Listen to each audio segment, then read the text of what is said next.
They were Hollywood's golden couple, until everything fell apart. At 86, Lee Majors finally broke his silence, revealing the emotional wreckage behind his picture-perfect marriage to Farrah Fawcett. What started with love ended in betrayal, heartbreak, and a silence that lasted for decades. Why did Lee never forgive her? What happened behind the cameras that the public never saw? In this video, we reveal the full, painful truth, from their whirlwind romance to the devastating moment that changed him forever. The golden couple that wasn't. In the 1970s, Lee Majors and Farrah Fawcett were the couple everyone admired. He was Colonel Steve Austin on The $6 Million Man, a stoic hero with superhuman strength and every kid's favorite action figure. She was a stunning Texan blonde with the most famous smile in America. To the public, they were perfection. Their faces lit up magazine covers, their hands held tightly on red carpets, and their love story seemed as tailor-made as a Hollywood script. But behind those flashing cameras and posed photos was a relationship already beginning to crack. They met in the late 1960s, two rising stars on very different paths. Lee, born Harvey Lee Yeary, had already found steady work in television with the Big Valley and was praised for his quiet charisma. Farrah, a Texas-born beauty queen, was just beginning her journey in Los Angeles, catching attention with her sun-kissed hair and girl-next-door charm. Friends said the chemistry was immediate. Lee was steady and reserved, Farrah full of life and optimism. They complemented each other perfectly, or so it seemed. By 1973, they were wed, and for a time at least, it seemed a fairy tale. Lee got the role of a lifetime as Steve Austin and rocketed to TV superstardom. Suddenly, he was everywhere. Lunch boxes, trading cards, Saturday morning cartoons. His career had never been better, and he was boasting about Farrah, who was now moving away from commercials and modeling into serious acting work. He called her the love of his life, and the two of them were a reflection of that. But after the wedding, things began to change almost immediately, with Lee working grueling hours on the set of one of television's most physically demanding shows and Farrah busy networking and auditioning. And continuing to build her own brand, there was rarely an overlap in their schedules. What looked effortless in public was exhausting behind closed doors. The demands of Hollywood began to pull them in opposite directions, and the distance wasn't just emotional, it was actual. They were ships that passed in the night, seeing less and less of one another with every passing month. Lee was traditional by nature. For him, it was dinner at home or time set aside for each other. He wanted connection, stability. Farrah, meanwhile, was discovering a whole new kind of ambition. Not just a star's wife, but someone who wanted a career of her own. And while there was public show of support from Lee, the reality behind the scenes was complicated. Fame was starting to muddle their dynamic. By the 1970s, Farrah was beginning to crack good. Shampoo commercials, photo shoots, and interviews. Faces were familiar, and producers took note. Lee, still achieving prominence with the $6 Million Man, looked on with a mix of pride and unease at her metamorphosis. For he had been there when the world would know how fickle fame could be, how it could isolate, distort, and magnify even the most benign of personal differences. But Lee held on. He believed in the marriage. He believed in her. He kept trying to work it out, trying to keep them grounded. But slowly, the very thing they both worked so hard for, their careers, was becoming a thing that ripped them apart. And nothing was known. Their red carpet smiles remained. Their interviews were light through loving and playful. Behind an emotional agony, there was an ever-expanding chasm. But in front of the cameras, they were still Hollywood's golden couple. But their love wasn't just strained by fame. It was eventually shattered by something far more personal. When fame becomes a wedge. In 1976, Farrah Fawcett didn't just get her big break. She became a cultural phenomenon. The day she debuted on Charlie's Angels, everything changed. Overnight, she went from recognizable to unforgettable. The show was a runaway success, and Farrah quickly became its breakout star.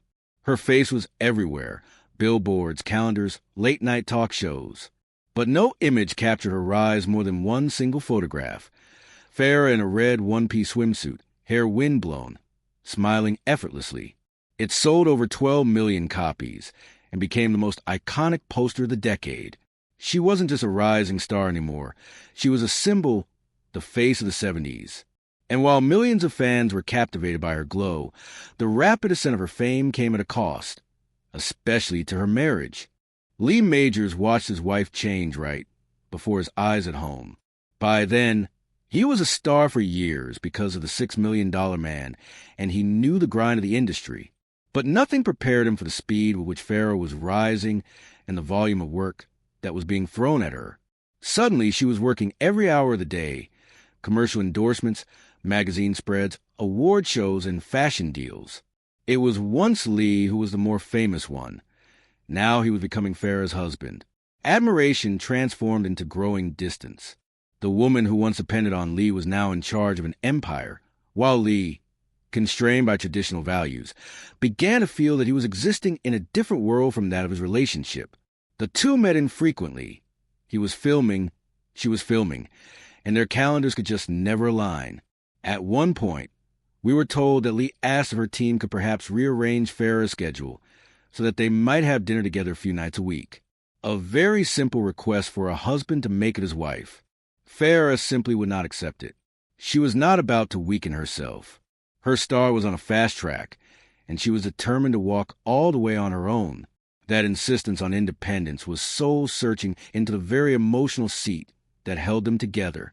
Lee began to feel more and more like a third wheel, not just a spouse, but a partner. He confessed later that at one point during the height of her fame, he only saw Farrah 2 days a week. Even those moments felt snapshot-like, more business than pleasure, devoid of intimacy. It was not that Farrah had cooled. She was still warm and still kind. But that woman Lee had married, the grounded Texas girl with big dreams, was now someone else. Not maliciously, just different. Fame's machinery engulfed anything else. She had to perform, build her self-image, and keep moving.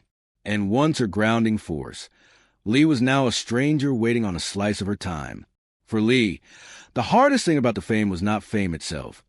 It was what fame stood for, the change in priorities, the loss of connectedness, the sharing of a life together. And perhaps most cruelly, he watched it happen in public. Every time he opened up a magazine or saw one of her commercials, there she was, perhaps not with him. She was on the television, MIA, present but distant.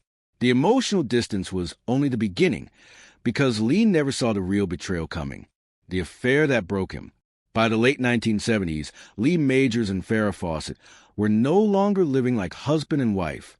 Though still legally married, their lives had diverged completely, two separate orbits, spinning at different speeds. Lee was focused on maintaining his TV stardom with the $6 million man, while Farrah was being swept into a global spotlight that few could survive, let alone navigate without collateral damage. Their emotional connection, once so vibrant, had withered into something distant and mechanical. They weren't fighting. They were simply no longer connecting. And then it all imploded. The final blow didn't come from another fight or career misalignment. It came from a headline. Farrah Fawcett had been seen with another man, Ryan O'Neal. And not just any man. Ryan was a fellow actor, a major Hollywood name in his own right, and someone Lee had once called a friend. Their circles had overlapped for years, and Lee had never suspected that Ryan would be the one to step into the wreckage of his marriage. But he was, and worse, the world found out before Lee did. Photos of Farrah and Ryan holding hands, smiling at public events, and walking arm in arm began flooding magazines and tabloids. What was once a personal crisis was now entertainment for millions. Lee didn't get a warning. No phone call. No explanation. Just glossy images plastered across newsstands. To the rest of America, it was a juicy celebrity scandal. But to Lee, it was a betrayal that hit every nerve. Friends say that Lee was completely blindsided. It wasn't simply infidelity, but public infidelity.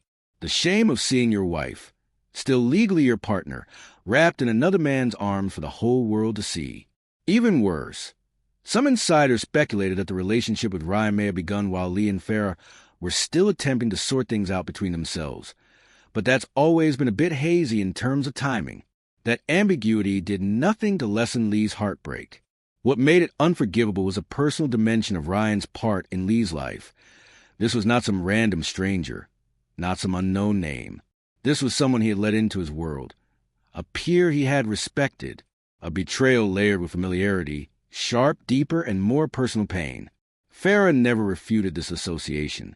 She and Ryan were frequently together, without a doubt, and almost instantaneously, the press proclaimed them the latest it couple. But behind that new chapter is a man left behind, one who quietly tried to save his marriage, only to be publicly and unceremoniously replaced. For Lee, the sting wasn't merely emotional, it was existential. Everything he believed about loyalty, love, and trust had suddenly turned upside down. He never lashed out. He never wrote a tell-all. He never went on TV to air grievances. Lee withdrew completely. He stopped going to events, stopped talking to the media about private matters. Eventually, he ceased mentioning her altogether. His silence was not indifference, but heartbreak, a deep, private heartbreak not needing audience.